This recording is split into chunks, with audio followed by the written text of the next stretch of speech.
لە ڕۆژانی دوی هەشت لە وڵاتی ڕۆمانیا چەند فستیڤالێکی کللتوری نێودەوڵەتی دەستی پێکرد کە ئەم فستیڤالە لە سێ فستیڤالی جیاوازدا کە بە دەیان وڵات بەشداریان تیادا کردو و لە ئێستادا دامەزراوەی ڕایەڵ بۆ ئاڵوگۆڕی کللتوری یەکێک لە تیپە هونەریە میلیەکانی کەرکووک کە گوزارش لە پێکاتە جیاوازەکانی کوردستان و عێراقیش دەکات بەشدارن لەم فستیڤالەدا. قسە باسی زیاتر دەربارەی ئەم فستیڤالە لەگەڵ زۆر بەڕێز خالید قادر سەرۆکی ڕێکخراوی ڕایەڵ کە لە ڕێگەی سکایپەوە لەگەڵ منە. کاک خالید سڵاوت لێبێ و ئەم کاتت باش. سڵاوتتون لێبێ، سڵاو لە شاشە جوانەکەی کورسات. سپاس. ئەم فستیڤالە گوزارش لە چیەکە و ئێوە چۆن بەشداریتان کردووە؟ زۆر سپاس بۆ ئێوە. دامەزراوەی ڕایەڵ ڕێکخراوێکی کللتوریە. ئێمە هەم لە کوردستان و هەم لە دەوڵەتی عێراقیش خۆشبەختانە خاوەنی موڵەتی کارکردنی کە کار لە بواری ئاڵوگۆڕی کللتوری بکەین. ساڵانە جگەلەوەی لە هەرێمی کوردستان فستیڤالی نێودەوڵەتی ساز دەکەین کە وەک بەڕێستان ئاگادارن تا ئێستا ئێمە 8 فستیڤالی کللتوریمان لە ناوخۆی کوردستان ئەنجام داوە. هەروەها لەگەڵ دەرەوەی وڵاتیش لە پرۆگرامی ئاڵوگۆڕی کللتوری داین. خۆشبەختانە لە پرۆژەی تازەمان لەگەڵ وڵاتی ڕۆمانیا بەشداری سێ فستیڤالی نێودەوڵەتی گەورەمان کردووە کە بەدەیان وڵاتیدا بەشدارە.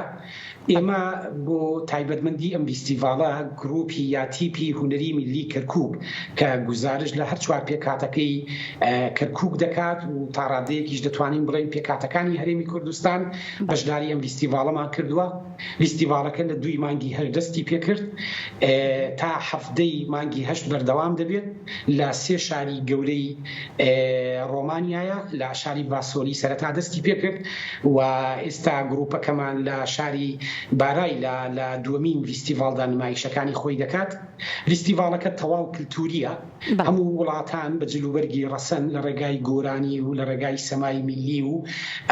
لە ڕێگای هونەری خۆیانەوە دەیان هەوێت شارستانێتی خۆیان بناسیێنن. خۆشبەختانە تیپەکەی ئێمە لە هەرێمی کوردستان ئاستێکی زۆر بەرز و جوان نیشان دەدات. دەتوانم بڵێم لە ئاستێکی زۆر بەرزی نێودەوڵەتی داتوانیوێتی هەموو پێکاتەکانی کوردستان نمایش بکات و ئەمەش بۆتە جێوباسی تەنانەت میدیاکانی ئەوێ و ڕێکخەر و گروپەکانی ئەوێ گەلێک خۆشحاڵن بە یەکەمین گروپ تاوەکو ئێستا لەسەر ئاستی عێراق بەشداری ئەم فستیڤاڵی کردووە. هەڵبەت ئەمەش دەرگاکردنەوەیەکی تازەیە بۆ ئەوەی بتوانین لەم ڕێگایەوە هەم ئەوان بانکێشتی بەشداری و بانکێشتی فستیڤاڵەکانی هەرێمی کوردستان بکەین، هەم لەم ڕێگایەوە دەرگایەک بکەینەوە بۆ ئەوەی گروپەکانی دی هەرێمی کوردستان لە ئایندەیەکی نزیکدا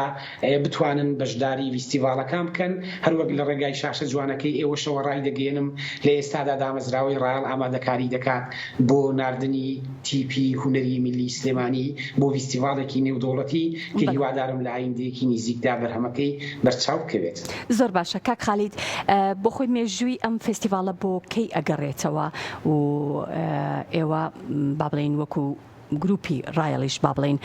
چەندەم جارتانە کە بەشداری لە فستیڤاڵە داکەن؟ ڕایەڵ ساڵانێکی زۆرە لە پرۆگرامێکی ئاڵوگۆڕی کللتوریدایە. لە ساڵی 2010 خۆشبەختانە بووینە بەشێک لە ئینتەرناشنال سیستەر سیتی لە ئەمریکا لە ویلایەتی مینەسۆتا لە شاری دۆلوز کە توانیمانە پرۆگرامێکی زۆر باشی کللتوریمان هەبێ. بەداخەوە بەهۆی کۆرۆنا ماوەیەک پرۆگرامەکە وەستا بڵم ساڵدا پرۆگرامەکە دەست پێ دەکاتەوە و کۆمەڵێک پرۆگرامی باش هەیە. لەگەڵ پۆڵندا ماوەی ڕابردوو پرۆگرامێکی باشی کللتوریمان ئەنجامدا. دەتوانم بڵێم ئێمە ئەزمونێکی باشی نێودەوڵەتیمان هەیە، بەڵام لەم ئاستە نێودەوڵەتی کە ئێستا لە ڕۆمانیا هەیە دەتوانم بڵێم ئەمە یەکەم جارە لە ئاستێکی ئاوا فراواندا ڕایەڵ بەشداری دەکات و تیپی هونەری میلی کەرکووکیش بۆتە چۆن دەڵێ دەواازەیەک بۆی لە ڕێگای خۆیەوە گوزارش لە پێکاتەکانی دیش بکات. ئەمەش دەرگایەکی بۆ کردوینەوە بۆی بتوانین لە ئاستی فستیڤاڵە نێودەوڵەتیەکانی تردا نەکەر بەشداری بکەین. بگرا دەتوانم بڵێم ئومێدێکی دڵخۆشکەر هەیە ئێستا لە بەردەممان کە کەوتوینەتە ژێر بەرپرسیارەتێکی هونەری و کللتوری گەورەوە. تۆ کاتێک دێ ناوباسنەیەکی فراوانەوە بە تەکید بەرپرسیارەتی هونەریت زیاتر دەبێ. لەوێ ئەم فستیڤاڵە مێژوویەکی دوور و درێژی هەیە. دامەزراوەی کۆڵاف کە دامەزراوەیەکی نێودەوڵەتی گەورەیە لە هەموو دنیا سەرپەرشتی فستیڤاڵە نێودەوڵەتیەکان دەکات و لە زۆربەی وڵاتانیش ڕێکخەری ئەم فیستیڤاڵە نێودوڵەتیانەیە. لە ڕۆمانیا خۆی وڵاتێکی پڕ شارستانیەتە، دەتوانم بڵێم ئەنجامدانی ئەم جۆرە چالاکیانە بۆ ئەوان مێژوێکی ئێجگار دوور و درێژی هەیە و نەریتێکی ساڵە نەشیانە. هەر ئەمەیە ئێمەی دڵخۆش کردووە بەوەی ئەم ساڵ بتوانین لە ڕێگەی فیستیڤاڵەکەی ڕۆمانیاوە بۆ چەندین فیستیڤاڵی تر زەمینە خۆش بکەین و ئێمە تەنانەت لە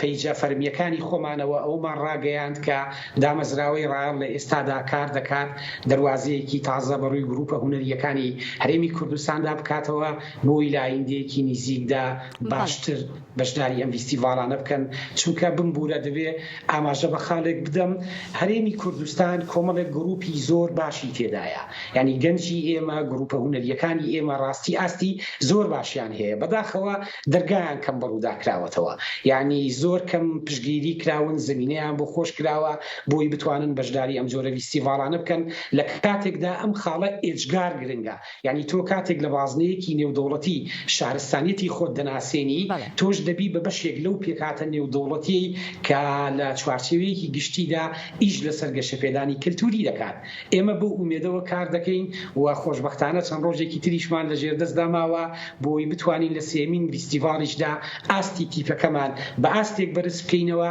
کە ئومێدێکی زیاتر بە هاوڕێیانمان لە ڕۆمانیا و دامەزراوەی کۆڵافی نێودوڵەتی بدەین. زۆر باشە کاک خاڵید، ئەمێ پرسیار لەسەر ئەو تابلۆیانە بکەم کە ئێوە بە تایبەتی لەم جۆرە فستیڤاڵانەیە نمایشەکەن. بێگومان بەشێکی زۆر لە تابلۆ هەڵپەرکیەکانی ئێوە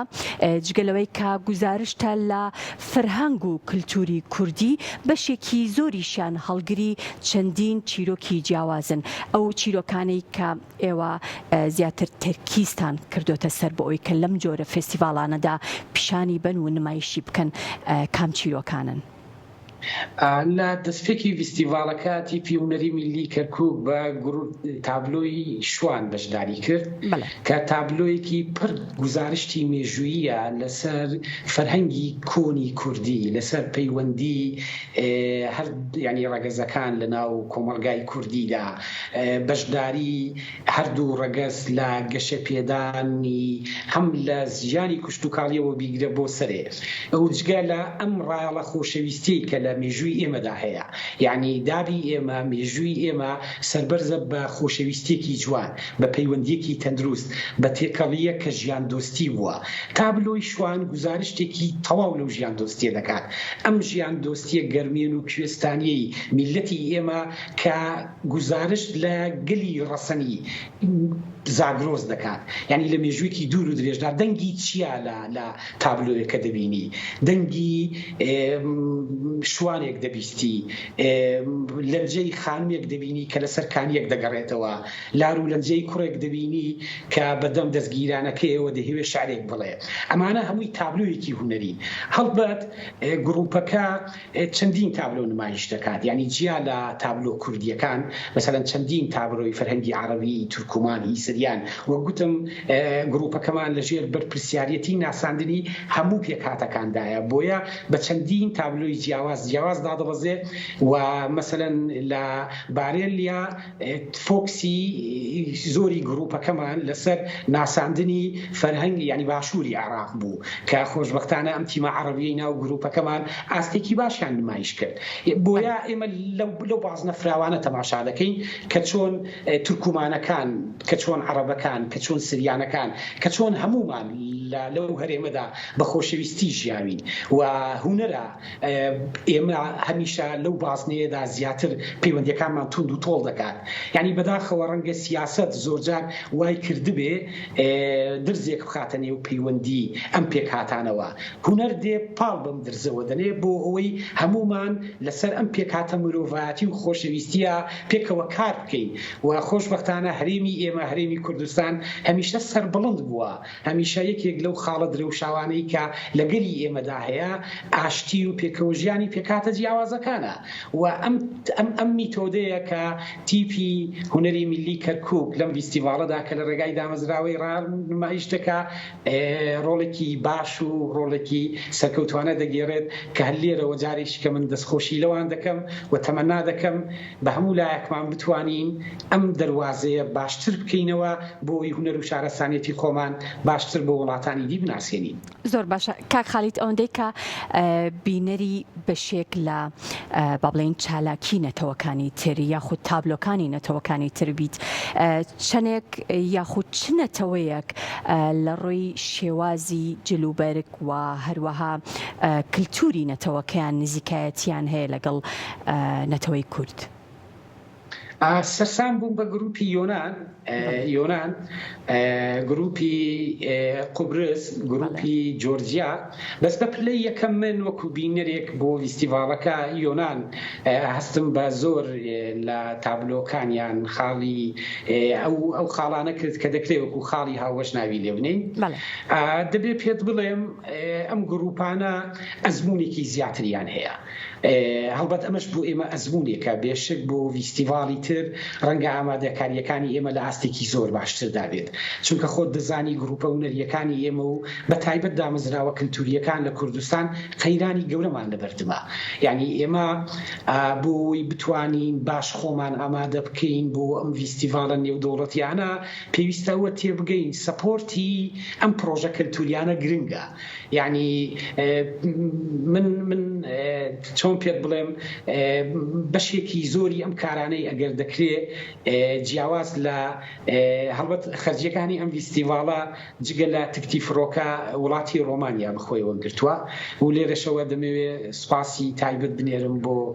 جەنابی کاقوبات جێگری سەرۆکی حکوومەتی هەرێمی کوردستان کە سەپۆرتی دابینکردنی تکتی فڕۆکەی بۆ ئەم گروپە کرد جێگای تەقدیر و ڕێزە